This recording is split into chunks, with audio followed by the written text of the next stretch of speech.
अभी हमारे साथ पटना विश्वविद्यालय के जियोलॉजी डिपार्टमेंट के एचओडी अतुल आदित्य पांडे जी हैं। हम सीधे उनसे जानते हैं कि आखिरकार भारत में ऐसा क्या हुआ।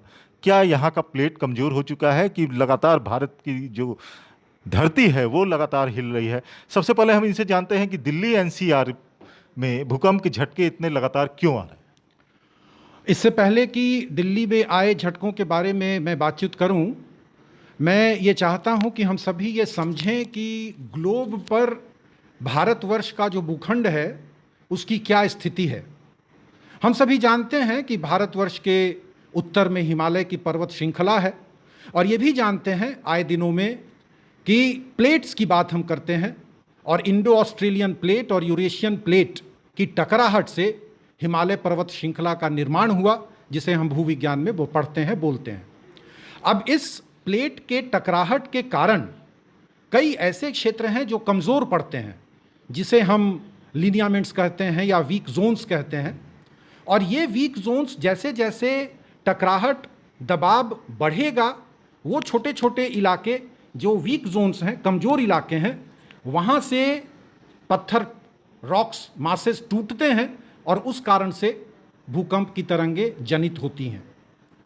अब मैं आता हूँ कि विगत वर्षों में, विगत दिनों में नॉर्थ ईस्ट में तो भूकंप की चीज़ें हमेशा हम सुनते आए हैं, वो संवेदनशील हमेशा से रहा है। लेकिन अभी कुछ महीनों से दिल्ली एनसीआर, हरियाणा, जम्मू, इन जगहों पे भूकंप के जो झटके महसूस किए जा रहे हैं, उसमें लोगों का ये मानना है कि वो इलाका धीरे धीरे दबाव के कारण छोटे छोटे वहाँ पर भूकंप की झटके महसूस किए जा रहे हैं। देखिए, भूवैज्ञानिक दृष्टिकोण से पूरा का पूरा हिमालय का क्षेत्र ही संवेदनशील है, लेकिन ऐसा देखा गया है कि समय समय पर जहाँ दबाव अधिक पड़ता है, वो दबाव के अधिक के कारण वहाँ के रॉक मासेस टूटते हैं और वो भूकंप की तरंगें पैदा होती हैं। तो ये कहा जा सकता है कि इंडियन प्लेट जो है वो कमज़ोर हो रहा है, धीरे धीरे वो ब्रेक हो रहा है उसमें, इसलिए भूकंप के झटके आ रहे हैं, छोटे छोटे टुकड़े और हो रहे हैं उसमें। नहीं, इसे प्लेट के कमज़ोर होने की बात हम नहीं कर सकते। प्लेट्स के मूवमेंट के कारण अलग अलग दिशाओं में, अलग अलग क्षेत्रों में, अलग अलग जगहों पर जहाँ दबाव पड़ रहा है, वहाँ ये जो वीक जोन्स हैं वो डेवलप कर रहे हैं और वहाँ से वो तरंगे निकल के आ रही हैं। वैसे भूकंप के प्रेडिक्शन, पूर्वानुमान विज्ञान में अभी तक नहीं हो सका है, लेकिन हम ऐसा मानते हैं कि ऐसे इलाके जहाँ पे काफ़ी कम अंतराल में अधिक भूकंप के झटके महसूस किए गए जा रहे हों, तो वो एक इलाका संवेदनशील माना जाता है कि आने वाले कुछ समय में बड़े भूकंप की आशंका वहाँ हो सकती है। वैसे बड़े भूकंप के आने के पहले जो छोटे छोटे भूकंप आते हैं, उनकी तीव्रता यानी बारंबारता हम कहें तो वो थोड़ी अधिक रहती है।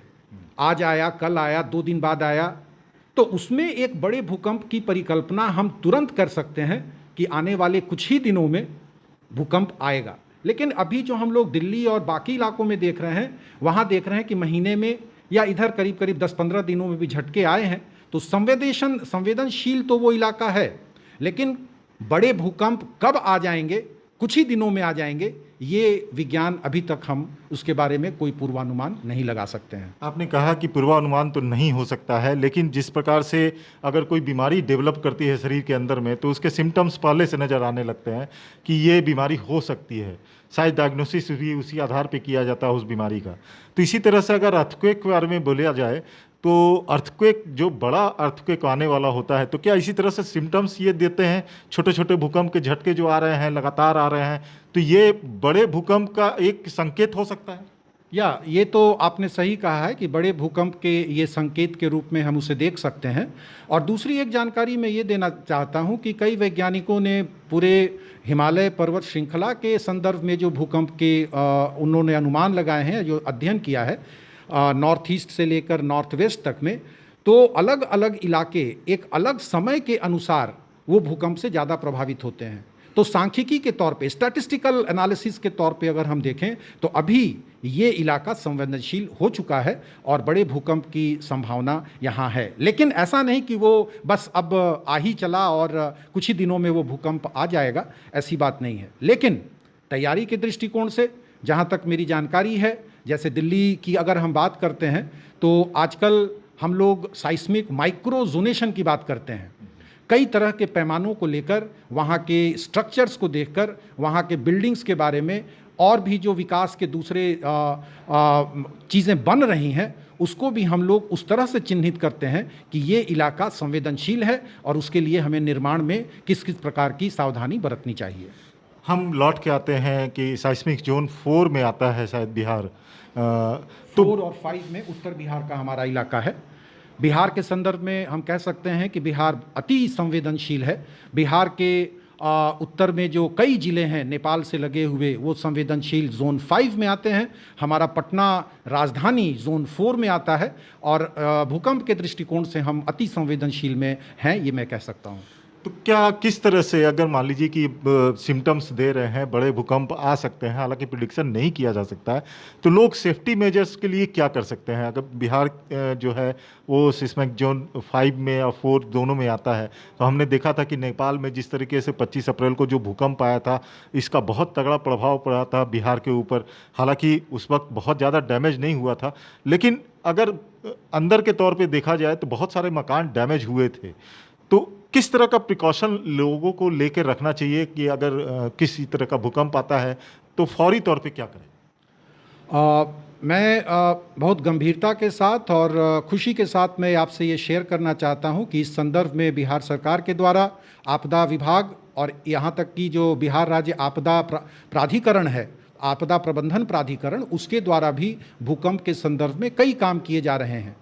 जैसा आपने कहा, एक तो जन जागरूकता के विषय में बात होती है कि भूकंप के समय हम क्या करें, क्या ना करें, और दूसरी चीज़ कि भूकंप की तैयारी के लिए हम क्या कर सकते हैं।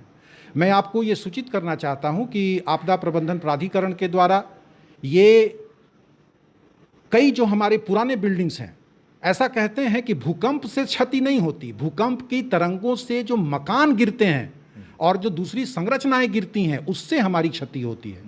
तो इसलिए आपदा प्रबंधन प्राधिकरण के द्वारा पूरे राज्य में जो हमारे संवेदनशील है, वहाँ पे जागरूकता अभियान चलाया जा रहा है।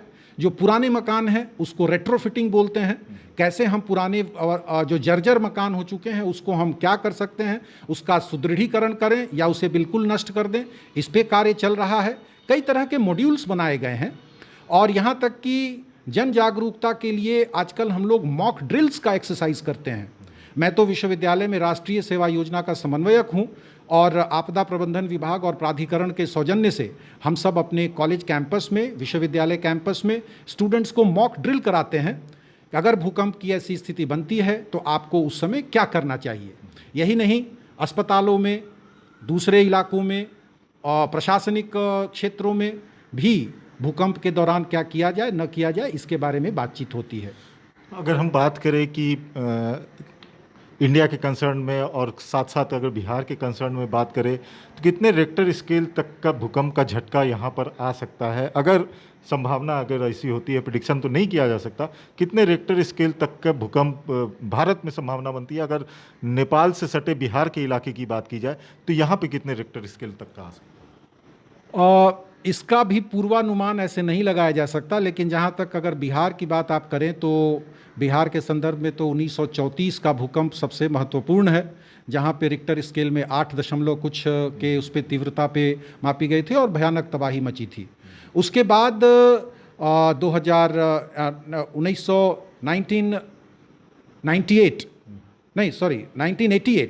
1988 में भी भूकंप के झटके आए। उसके बाद सिक्किम के अर्थक्वेक के कारण बिहार में 2011 में भी हम लोगों ने झटके महसूस किए। और छोटे छोटे भूकंप तो लगातार आते रहते हैं जिसको हम महसूस नहीं कर सकते हैं, नहीं कर पाते हैं। एक बात मैं आपको यहाँ बताना चाहता हूँ कि पटना साइंस कॉलेज के कैंपस में, पटना विश्वविद्यालय में बिहार राज्य आपदा प्रबंधन प्राधिकरण के द्वारा एक मेमोरेंडम ऑफ अंडरस्टैंडिंग हुआ है और हमारे कैंपस में एक साइस्मोलॉजिकल रिसर्च इंस्टीट्यूट यहाँ पे डेवलप हो रहा है। और उसमें इस बात की जानकारी मैं आपको देना चाहता हूं कि बिहार के करीब करीब 9 या 10 जिलों में वहां संयंत्र लगेंगे और यहां उसका एक सेंट्रल रिसीविंग स्टेशन होगा। और उस क्रम में अगर किसी भी इलाके में भूकंप के झटके आते हैं तो वीसैट के माध्यम से वो तरंग की सूचनाएं हमारे सेंट्रल स्टेशन पे यहाँ पर आएंगी और शायद कुछ सेकंड्स यानी से 30-35 सेकंड्स के बारे में जैसा अभी हम लोग प्लान कर रहे हैं, उसके अंतराल की सूचना राजधानी के लोगों को दी जा सकेगी, ऐसा माना जा रहा है। यानी बिहार भूकंप की सुरक्षा के लिए, यहाँ के जनमानस को जागरूकता के लिए और वैज्ञानिक दृष्टिकोण से भी हम अपने आप को तैयार कर रहे हैं और आने वाले समय में हम इसमें और आगे बढ़ने का प्रयास करेंगे। यानी यह कहा जा सकता है कि जो तैयारी चल रही है यहाँ पे, उसके जरिए अगर कहीं भी भूकंप आता है तो 30 से 35 सेकंड पहले पटना में ये खबर आ सकती है कि भूकंप आ सकता है। ये कहा जा सकता है इस पर 30 से 35 सेकंड्स को थोड़ा, चूंकि आप मीडिया के माध्यम से आए हैं, वो मैं बहुत स्पष्ट नहीं कहूँगा, लेकिन हाँ पूर्वानुमान उसके मिल जाएंगे और उसी क्रम में हमारे कैंपस में इसकी जो एस्टैब्लिशमेंट है वो हो रहा है। लेकिन सबसे बड़ी बात है कि आज के ज़माने में डिज़ास्टर मैनेजमेंट के लिए जन जागरूकता और एक रिफ्लेक्स एक्शन में अगर भूकंप आता है तो एक सभी सामान्य नागरिक कि मन में ये बात होनी चाहिए कि ऐसी परिस्थिति में हम क्या करेंगे। जापान का मॉडल हम सभी जानते हैं, वहाँ आए दिन भूकंप आते हैं और जान माल की क्षति वहाँ बहुत कम होती है। एक तो उनके स्ट्रक्चर्स बहुत मजबूत हैं और जनमानस, स्कूल के बच्चे, साधारण जो नागरिक हैं, सभी लोगों को कैसे अपने आप को बचाव करें इसकी जानकारी रहती है। उसी तरह से हम लोग भी इसके प्रयास में हैं। हम अपने कैंपस में इस यूनिवर्सिटी के स्टूडेंट्स को जागरूक करते हैं, साथ ही समय समय पे हम लोग अपने स्टूडेंट्स के माध्यम से समाज में भी जागरूकता करते हैं और काफ़ी हद तक उसमें काम हुआ है और हम उसमें आगे बढ़ रहे हैं।